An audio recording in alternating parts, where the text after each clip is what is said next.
तो इसलिए मैं अब बाकी गेस्ट के पास जाऊंगी। हितेश जैन भी हमारे साथ अभी जुड़े हुए नहीं है। लेकिन अनुमा आचार्य, इतना बड़ा सेटबैक है कांग्रेस के लिए ये, आप लोगों ने जो पूरा मोमेंटम बनाया था, एक नैरेटिव सेट करने की कोशिश की थी इंडिया ब्लॉक ने चुनाव के बाद, लोकसभा चुनाव के बाद, जब भाजपा 240 पर रह गई, लेकिन सरकार ऑफ कोर्स उन्होंने बनाया, तो आप लोगों को लग रहा था कि कुछ नया होगा, आप लोगों ने एक नई नैरेटिव बनाने की कोशिश की। लेकिन 57 पर तो क्लियर रिजेक्शन है आप लोगों का, जनता ने रिजेक्ट कर दिया है महाविकास आघाड़ी को। देखिए, महाराष्ट्र ने निराश किया है, इसमें तो कोई शक ही नहीं है, वो तो मैं कह ही रही हूँ। लेकिन एक चीज़ आप देखिए कि जो शिंदे की जो पार्टी है और अजीत पवार जी की, इन दोनों की पार्टी से कुल जमा 25 कैंडिडेट इन्होंने बीजेपी में शामिल करने हैं और दोनों पार्टियां एक तरह से रिजेक्ट कर दी जाएंगी। ये अभी जीत का जो परचम लहरा रहे हैं, अच्छी बात है, कर रहे हैं। इनके बहुत सारे खुलासे बाद में होंगे कि ये जीत कैसे मिली। इलेक्शन कमीशन ऑफ इंडिया को तो हम देख ही रहे हैं, जिन्होंने बाद में 1% वोट शेयर बढ़ा दिया था, लगभग 1 लाख के करीब वोट होते हैं वो। लेकिन इधर अगर भारतीय जनता पार्टी जिस तरह अपने साथ के लोगों को अजगर की तरह लील जाती है, तो सिर्फ 25 कैंडिडेट्स उन्हें अपने पास मिलाने की जरूरत है। उन्हें कोई जरूरत नहीं पड़ेगी अजीत पवार की पार्टी की और शिंदे की पार्टी की। तो ये दो पार्टियां हम देखेंगे कि वो भी उसी अजगर के गड्ढे में समाती चली जाएंगी। हम निराश हैं, हमने कोशिश करना है, हम करेंगे और अच्छे से करेंगे। मुझे लगता है कसर तो इस बार भी नहीं छोड़ी थी। लेकिन लाड़की बहन को जिस तरह से आप सारा श्रेय दे रहे हैं, इसको जरा बड़े परिप्रेक्ष्य में देखिए। वहां हमने मैया योजना की बात की है, यानी कि चुनाव से पहले जैसे विनोद तावड़े पैसे बांटते हुए पकड़े गए थे, वोटर्स को हम अब लोकतंत्र में पैसे देकर अपनी तरफ आकर्षित करेंगे क्या? हमारे साथ जुड़े रहिए, बहुत क्योंकि सोचने अभी की हम बात है। सीधा रुख करेंगे पहली बार लाइव कमेंट्री के लिए आप लोगों के साथ बैठ रहा हूं, और वो भी महाराष्ट्र की ऐतिहासिक वर्डिक्ट है, उसके बारे में बात करने के लिए बहुत बहुत शुक्रिया। विनोद सुद्धा माझ्या सोबत आहे, विनोद भी अपने साथ है। मेरा पहला सवाल तो आपको ये रहेगा कि हम पिछले कई दिनों से इनफॉर्मल चर्चा भी कर रहे हैं इस पूरे इलेक्शन के बारे में। हर कोई अपनी अपनी राय दे रहा था, हर कोई अपने अपने प्रेडिक्शंस बता रहा था, पर शायद ही आज के जो आंकड़े आए हैं वहां तक कोई भी प्रेडिक्शंस पहुंच पाया। बिल्कुल सही है। ये चुनाव का जो रिजल्ट है वो वास्तव में कई कारणों से ऐतिहासिक है। बीजेपी की जो डोमिनेंट पार्टी बनने की एक मुराद थी, वो कई सालों के बाद इस चैलेंजिंग चुनाव में पूरी हो गई है। मराठा वोट और गैर मराठा वोट को एक साथ लाने का असंभव काम भी उन्होंने करके दिखाया है। उनका स्ट्राइक रेट करीब करीब 85-90% का है सीटों के मामले में, और वोट शेयर करीब करीब जाएगा 50%। ये ऐतिहासिक है। आप ये सोचें कि शतरंज की जितनी चाल इन्होंने खेली, और जब खेली पिछले 2 साल में या 5 साल में महाराष्ट्र की राजनीति को कैसे डोमिनेट करना है या कैसे जीत के लाना है, उसमें उनकी हर चाल, हर स्ट्रेटजी और हर टैक्टिक्स कामयाब हुई है। शिंदे को तोड़ करके लाना, अजीत पवार को साथ में लाना, शिंदे को प्राइमेसी देना, और उसके बाद ऐसे मुद्दे गढ़ना जिसमें एक तरफ विकास और दूसरी तरफ उससे भी बड़ा महिला वोट बैंक, ये जो था उन्होंने इनके लिए कमाल किया है। इस तरह की विजय की तो बीजेपी को खुद को भी उम्मीद नहीं थी, ये बात मैं आपको बता सकता हूं। तो इस चुनाव का जो सबसे बड़ा आउटकम है वो ये है कि लोकसभा चुनाव महाराष्ट्र के मामले में एक एबरेशन था। वो आप पाएंगे कि इस बार सभी वर्गों के, हम लोग कह रहे थे कि पिछड़े वोट मिलेंगे क्या, दलित वोट मिलेंगे क्या, हिंदू दलित वोट संविधान के नाम पर चले गए थे उसका क्या होगा, वो सब वापस आते हुए दिखलाई पड़ रहे हैं। ये चुनाव स्ट्रेटजी और टैक्टिक्स के लिए इस पूरे बीजेपी, मोदी, शाह, संघ, देवेंद्र फडणवीस, शिंदे, इन लोगों के काम करने के तरीके का पीएचडी का विषय होना चाहिए विपक्ष के लोगों को, जो आज धूल चाट रहे हैं। संजय सर, एक सवाल यह है कि जिस तरह से बीजेपी को इस चुनाव में जीत की ज़रूरत थी, मगर इस जीत की वजह से कुछ सवाल भी खड़े हुए हैं। स्पेशली उनके जो दोस्त है शिंदे, उन्होंने अच्छी नंबर्स लाए, और साथ में अजीत पवार। बीजेपी इस तरह से उभर के आई है कि इस दोनों दोस्तों में से एक दोस्त काफ़ी है उनको सरकार स्थापित करने के लिए, दूसरे दोस्त की उतनी ज़रूरत नहीं है। कुछ सवाल खड़े किए, ये जब मैं बोलता हूँ तो इन दो दोस्तों का इसके बाद क्या हो सकता है? देखिए, बीजेपी जब बहुत बढ़िया से जीत के आती है, तब भी वो गठबंधन का धर्म निभाने में जितनी जरूरत है वो सारा काम करती है। आप पाएंगे कि इन तीनों लोगों को वो लोग अच्छे से रखेंगे, गुड ह्यूमर में रखेंगे। मैं मानता हूं कि जरूरत नहीं है, इसीलिए दरअसल ये शिंदे को और अजित पवार को सोचना होगा कि बीजेपी के साथ बने रहने के लिए, विश्वास का संबंध बना के रखने के लिए वो क्या करें। बात बिल्कुल सही है कि अब शिंदे की उस तरह की जरूरत नहीं है, लेकिन बीजेपी आप मान के चलिए लॉन्ग टर्म पॉलिटिक्स करती है। उनका हमेशा था ना, आप सुनते थे ये महाराष्ट्र में सीनियर पार्टनर जूनियर पार्टनर कौन है, अब वो डोमिनेंट सीनियर पार्टनर बन करके आई है। इसीलिए मुझे लगता नहीं है कि एलाइज के साथ उनकी कोई भी प्रकार की वेवलेंथ में कोई मिसमैच होगा, ऐसा मुझे बिल्कुल नहीं लगता है।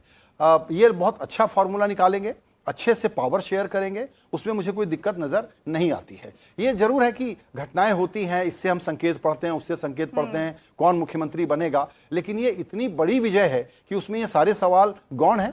कुछ दिनों का सेंसेशन रहता है। मगर अभी जिस तरह से एकनाथ शिंदे जी ने बयान दिया है, उन्होंने कहा है कि कुछ फॉर्मूला तय नहीं है सीएम के बारे में।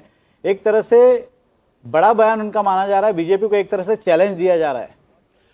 मैं ऐसा नहीं देखूंगा, उनका काम है वो पोस्चरिंग करें कि भाई मुझे मुख्यमंत्री बनाइए। अच्छा, ऐसा कर लेते हैं कि आधा आधा कार्यकाल बांट लेते हैं, मैं मुख्यमंत्री था, मेरे चेहरे पर चुनाव लड़ा गया, लाड़की बहना स्कीम को मैंने एक तरीके से पायलट किया, ये बात सही है, लेकिन ये सब बीजेपी की ही स्कीम थी। तो शिंदे का पोस्चर करना, बार्गेन करना बिल्कुल बनता है, वो बिल्कुल करेंगे और उनको करना भी चाहिए, ताकि पावर शेयर जब तक बीजेपी ठीक से नहीं करेगी तब तक अलायंस का धर्म निभेगा नहीं। लेकिन मुझे इसमें यह कहना है कि देखिए, ये ऐतिहासिक विजय बीजेपी के लिए क्यों है। हाईएस्ट एवर सीट्स है उनकी, तीसरी बार 100 के ऊपर का आंकड़ा इन्होंने क्रॉस किया है। 50% के वोट शेयर में अगर 30% का वोट शेयर बीजेपी का है तो ये हिस्टोरिक नंबर है। तो पब्लिक मैंडेट को आप ईमानदारी से डिकोड करेंगे तो सीएम का पहला हक तो बीजेपी का बनता है। उसमें आप कैसे कहोगे कि मैं जूनियर पार्टनर हूं इसलिए आप मुझे बनाइए क्योंकि मैं मुख्यमंत्री था, तो ये बहुत लॉजिकल नहीं है। इसमें मुझे लगता है शिंदे साहब को थोड़ा सा पीछे आना ही पड़ेगा अल्टीमेटली, और वो भी खुशी से आएंगे। मगर बिहार में और एक है कि तब की जरूरत, जब शिंदे साहब को मुख्यमंत्री बनाया गया था, तब की जरूरत, आज की जरूरत, तब के आंकड़े, आज के आंकड़े, तब की राजकीय परिस्थिति, आपकी आज के, इसमें बहुत सारे। लेकिन आपने जो कहा कि शिवसेना को वो अपने साथ रखेंगे, इसमें मैं ये सवाल पूछना चाहती हूँ कि हिंदुत्व का जब भी मुद्दा आता है तो बीजेपी ये चाहती है कि शायद वो मुद्दा हमारे पास रहे या फिर जो उस मुद्दे के साथ जा रहे वो हमारे साथ रहे। शिवसेना इसी तरह उनके साथ थी, और जैसे ही शिवसेना ने हिंदुत्व का मुद्दे से थोड़ी सी फरकत ले ली तो फिर एकनाथ शिंदे को उन्होंने साथ में ले लिया। मनसे की भी वही है, मनसे ने जैसे ही हिंदुत्व का मुद्दा उठाया वो बीजेपी के साथ जाते दिख रहे थे। तो क्या ये मुद्दा है जो शिवसेना को और बीजेपी को साथ बांधे रखेगा आगे भी? मैं समझता हूं कि आपका एनालिसिस बिल्कुल सही है।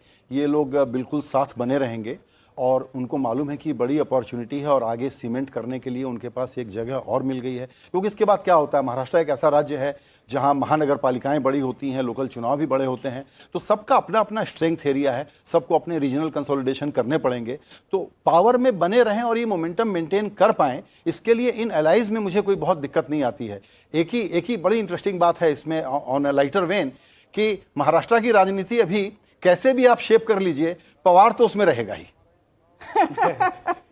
एक तरह से ये जो मैंडेट आया है, आप सोचते कि क्योंकि बीच में जिस तरह से फडणवीस जी ने बयान किया था कि हाँ मैंने ये पार्टियां तोड़ी है, उनको एक सबक सिखाना जरूरी था, इसके लिए मैंने ये किया, उसके विषय में ऐसे कहा जाता था कि लोग इस तरह से बीजेपी को देख रहे हैं कि ये पार्टी तोड़ने वाली पार्टी है। मगर जिस तरह से मैंडेट आया है उससे आपको लगता है कि जनता ने अभी नकार दिया है, बीजेपी को माफ कर दिया?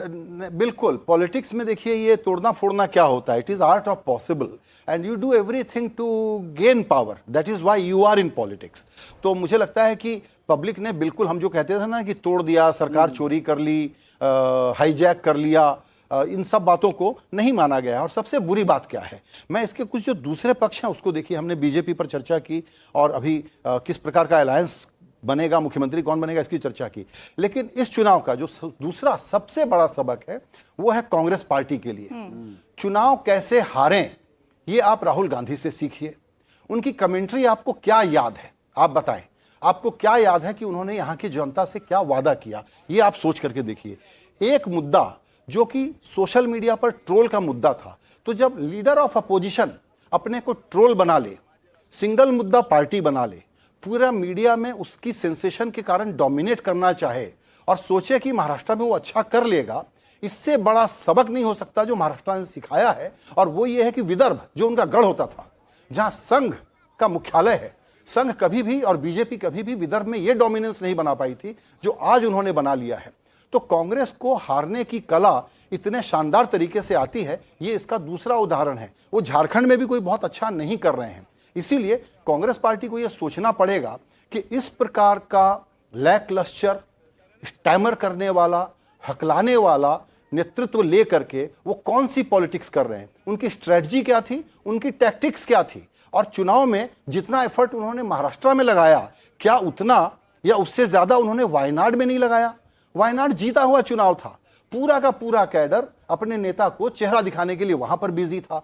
इसीलिए मेरा यह मानना है कि महाराष्ट्र में कांग्रेस पार्टी के लिए बहुत बुरी खबर है, ये कांग्रेस के ध्वस्त होने की खबर है, ये राहुल गांधी के नेतृत्व के ऑल राउंड फेल्योर का मैसेज है इसमें। और मैं पुराना कांग्रेस बीट रिपोर्टर हूं, इस नाते ये बात बहुत अधिकार के साथ कहना चाहता हूं और पोलाइटली कहना चाहता हूं कि राहुल गांधी जिस पॉलिटिक्स को परस्यू कर रहे हैं, ये पॉलिटिक्स षड्यंत्र की पॉलिटिक्स है, ट्रोल की पॉलिटिक्स है।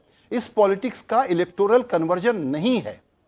दरअसल आज तो बीजेपी और संघ का नेतृत्व हो सकता है राहुल गांधी को बहुत बधाई दे रहा हो कि आप जो अडानी अंबानी कर रहे थे, आप सिंगल मुद्दे पर बने रहिए, उसमें आपको वोट नहीं मिल रहे हैं और हम ऐसी हिस्टोरिक लैंडस्लाइड विक्ट्री के साथ आने वाले हैं। दूसरी तरफ आप उद्धव ठाकरे की हालत देखिए, बाला साहब ठाकरे की लिगेसी को उन्होंने कैसे निभाया, इसको समझने की कोशिश करिए। उनकी बातों में भी कर्कशपना था, एंटी डेवलपमेंट बात कर रहे थे, प्रांतवाद को फैलाने की कोशिश कर रहे थे। अब ये कांग्रेस पार्टी क्या जा करके गुजरात में कैसे वोट मांगेगी, ये सोचने की कोशिश करिए। और ये बाला साहब ठाकरे अब के नाम पर कैसे उद्धव ठाकरे आगे की राजनीति करेंगे। 20-20 सीटों की पार्टी हो गई ये महाराष्ट्र में, ऐसा जमींदोज इनको किया गया है और बीजेपी की चुनाव लड़ने की महारथ जो है उसकी वजह से किया गया है। और वो कोई सीक्रेट प्ले बुक थोड़ी है, वो सब पढ़ते हैं, सब जानते हैं, आप उसको कॉपी करते हैं, लेकिन कॉपी करते हैं तब तक 5 साल का आपका एक चुनाव निकल जाता है। तो ये चुनाव राहुल गांधी के पर्सनल फेल्योर की सबसे बड़ी मिसाल है, सबसे बड़ा सबूत है। और ये बहुत गंभीरता से ये बात हम आपको समझाने की कोशिश कर रहे हैं कि देखिए, लोकतंत्र चलना चाहिए। बीजेपी का ऐसा डोमिनेंस किसको चाहिए?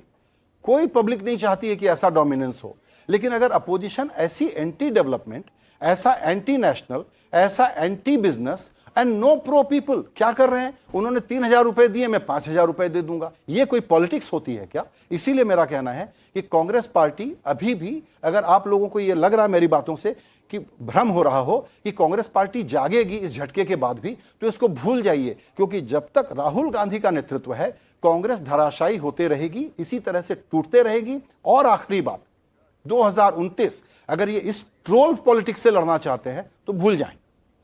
कांग्रेस के प्रचार में जो एक बात दिख रही थी वो ये दिख रही थी कि कोई भी महाराष्ट्र व्यापी, जिसको आप पैन महाराष्ट्र कह सके, ऐसा मुद्दा लेने की वजह एजेंडा सेटिंग लग रहा था। ऐसा लग रहा था कि जो मुद्दे कांग्रेस लाना चाहती थी वो पहले से तय किए गए थे और उन्हीं को कांग्रेस आगे लाना चाहती थी, पर बदकिस्मती महाराष्ट्र के लोगों ने उसको एक्सेप्ट नहीं किया। मतलब जनता से जुड़े सवाल भूल के कांग्रेस कुछ अलग सवाल उठा रही थी। वही प्रॉब्लम है ना कि जनता सोच क्या रही है, इनको पीपल पल्स का कुछ नहीं मालूम था ना। ये अगड़े पिछड़े की राजनीति नहीं समझ रहे थे, इलाकों की राजनीति नहीं समझ रहे थे। हमारे पत्रकार लौट करके सोया कपास को बड़ा मुद्दा बता रहे थे, कौन सा मुद्दा निकल करके आया, कोई रिजोनेंस था ही नहीं इनकी बातों का। क्या कह रहे थे आप लोगों ने, इतनी कमेंट्री की, आप लोग मुझे बताइए, मेरे इस सवाल का जवाब मैं आप लोगों से लेना चाहता हूं। आपको कांग्रेस का कौन सा इशू याद है? कोई एक इशू याद है आपको जो पब्लिक में रिजोनेट करे? किस राज्य में? महाराष्ट्र, जहां पर कि कांग्रेस मजबूत थी, जहां शरद पवार का साथ था। ये तो शरद पवार हैं, इसलिए आपको एक सेम्बलेंस ऑफ चुनाव लड़ने वाला फाइटिंग मोड थोड़ा सा नजर आया, वरना कांग्रेस की क्या हैसियत थी इस चुनाव में सामने आ गया है ना। उद्धव ठाकरे किस तरह से तितर बितर होकर बिखर करके पराजित हो गए हैं, सामने आ गया है ना। मेरा यही कहना है कि अगर आपका ऑब्सेशन कॉरपोरेट दुश्मनी और एक ऐसी आवाज, अमेरिका का चुनाव, लिबरल अमेरिकन डेमोक्रेसी का हम एग्जाम्पल देते हैं, आपको दिख नहीं रहा है वहां पर कि क्या बयार बह रही है? आमतौर पर पब्लिक क्या सोच रही है, आप अपनी पॉलिटिक्स को रीएडजस्ट नहीं करेंगे क्या? और चूंकि आप अपनी पॉलिटिक्स को रीएडजस्ट नहीं करेंगे तो ऐसा ही नतीजा आएगा जिसमें आप जमींदोज हो जाएंगे। इनको पब्लिक पल्स का कोई आइडिया ही नहीं है। ये सोशल मीडिया के ट्रोल को पॉलिटिक्स समझते हैं और सोशल मीडिया के ट्रोल में ये जब तक फंसे रहेंगे कांग्रेस पार्टी का भविष्य अत्यंत ही अंधकारमय है, ये मैं आपको बताना चाहता हूं। आप सोचिए, ये बैठ करके ब्लैक बोर्ड लेकर के अपने प्रवक्ता के साथ जब इनको चुनाव प्रचार में गली मोहल्ले में घूमना चाहिए तो वहां बैठ करके कॉन्स्पिरेसी थ्योरी का, जैसे नहीं होता व्हाइट बोर्ड पर कोई बड़ा स्ट्रेटजिस्ट अपने को समझ रहा है, बैठ करके कोई डिजाइन बना रहा है, उस प्रकार का बीच चुनाव में कैंपेन के दौरान अपने आर्म चेयर पर बैठ करके ज्ञान दे रहे हैं। तो मेरा यह कहना है कि इस वक्त एंटी डेवलपमेंट पॉलिटिक्स के ये बड़े चेहरा बन गए हैं। दुर्भाग्य की बात है, लोकतंत्र मजबूत में कांग्रेस मजबूत हमको चाहिए, लेकिन ये तो नहीं दे पाएंगे।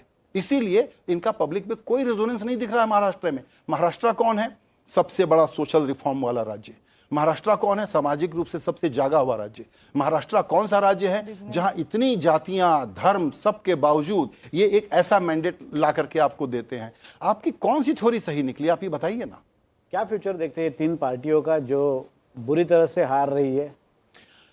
ये जो रिजल्ट है उसके बाद कभी भी पॉलिटिक्स में ये नहीं कहना चाहिए कि कौन सी पार्टी उठेगी या नहीं उठेगी, लेकिन पवार लेड जो पॉलिटिक्स चली थी इस महाराष्ट्र में, और पवार का मतलब होता है पूरे देश में एक खास तरह की पॉलिटिक्स, पवार लेड पॉलिटिक्स का ये आखिरी अध्याय है। ये दुख की बात है।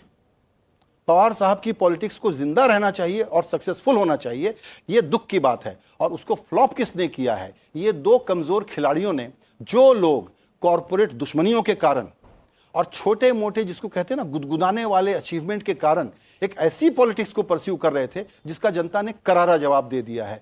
ये लोग ब्रीफ पर काम करने वाले लोग हैं, ये लोग ट्रोल करने वाले लोग हैं, इसीलिए इनकी इतनी धुनाई हुई है। एक तो इनका फ्यूचर बहुत खराब है। एक तो आपने मुद्दों की बात की, लेकिन अगर हम पॉलिटिकल पार्टी के तौर पे बात करें तो भी कांग्रेस कुछ अच्छा करती नहीं दिखाई दे रही थी। जिसको हम कैडर मोबिलाइजेशन कहते हैं, जिसको हम वोटर मोबिलाइजेशन कहते हैं, उसमें भी कांग्रेस कहीं नहीं दिख रही थी। कहीं ना कहीं इसका भी खामियाजा कांग्रेस को इस इलेक्शन में भुगतना पड़ा। इसीलिए क्योंकि आपने कांग्रेस पार्टी के कार्यकर्ता को ये एहसास दिला दिया है कि समाज सोशल मीडिया पर ट्रोल करने से चुनाव प्रचार हो जाता है, तो पूरा कैडर घर पे बैठा रहता है, इनके नेता घर पे बैठे रहते हैं, इनके जो प्रभारी बन करके आते हैं चुनाव लड़ने के लिए वो ड्राइंग रूम में बैठे रहते हैं। ये लोग ग्राउंड पे हैं कहाँ? इनको मोबिलाइजेशन आता कहाँ है?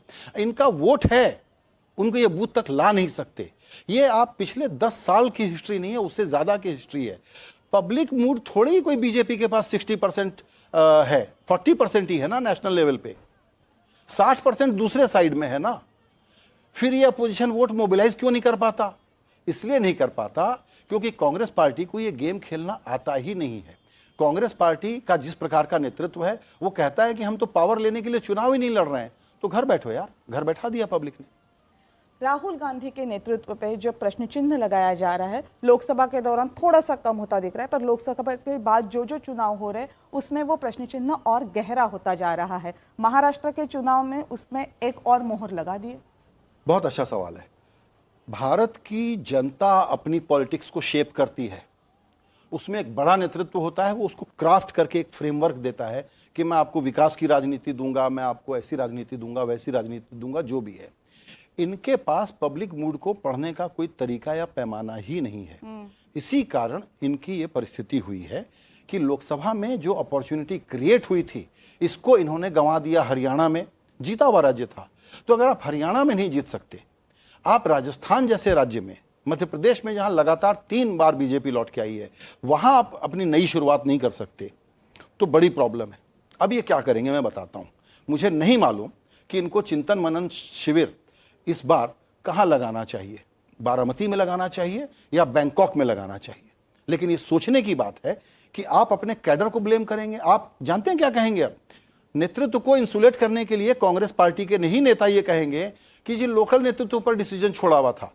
कोई लोकल नेतृत्व पर डिसीजन नहीं छोड़ते, सब जगह फ्लुक में बैठ के कहते हैं इसको लड़वा दो, इसको हटा दो, इसको सबक सिखा दूंगा। घर के अंदर ही अशोक गहलोत और पायलट की राजनीति को लोग ठिकाने लगाने में लगे रहते हैं। उस प्रकार का इनका काम है। इसीलिए ये पॉलिटिक्स जो बॉटम ऑफ पिरामिड सिटीजन के खड़े होकर के डेमोक्रेटिक अपरेटस को अपने हाथ में लेने की राजनीति है, वो राजनीति इनको समझ में नहीं आ रहा है। ये एलीट पॉलिटिक्स है, ये फैमिली डायनेस्टी ओरिएंटेड पॉलिटिक्स है, उसके आगे इनका कोई बहुत ज्यादा एम्बिशन है भी नहीं लाइफ में, ये प्रॉब्लम है। मगर जिस तरह से चुनाव के नतीजे आए, आप किस तरह से देखते हैं, लोगों को क्या चाहिए, मतलब इस मैंडेट का क्या अर्थ निकाले हम? इस मैंडेट का जो सबसे बड़ा अर्थ है वो ये है कि भारत की पब्लिक ने ही, जो आपने सवाल पूछा उसका एक सप्लीमेंट्री आंसर ये है कि भारत ने ही लोकसभा के चुनाव में भारत की पब्लिक ने ही एक कोर्स करेक्शन किया, तो ये उसके विल का कोर्स करेक्शन था कि आप गवर्न करिए एनडीए, मोदी जी की ही सरकार हमको चाहिए, लेकिन हम थोड़ा सा चेक एंड बैलेंस आप पर लगा रहे हैं। ऐसी अपॉर्चुनिटी को अगर अपोजिशन भुना नहीं पा रहा है तो ये भारत के लिए, लोकतंत्र के लिए दरअसल ऑन अ सीरियस नोट चिंता की बात है। लेकिन ये पॉलिटिक्स में अपोजिशन आएगा कहां से? ये जो अपोजिशन लाना है, क्या ये काम कांग्रेस पार्टी कर पा रही है? अभी तक का रिकॉर्ड बताता है कि नहीं कर पा रही है। क्या उनके कुछ रीजनल छत्रप कर पा रहे हैं? उदाहरण कर्नाटक, हाँ शायद कर पा रहे हैं। तेलंगाना शायद थोड़ा बहुत वहां कुछ हो पा रहा है, लेकिन ये इसलिए हो पा रहा है कि वहां की लोकल पॉलिटिक्स को आपने थोड़ा सा स्पेस दिया हुआ है।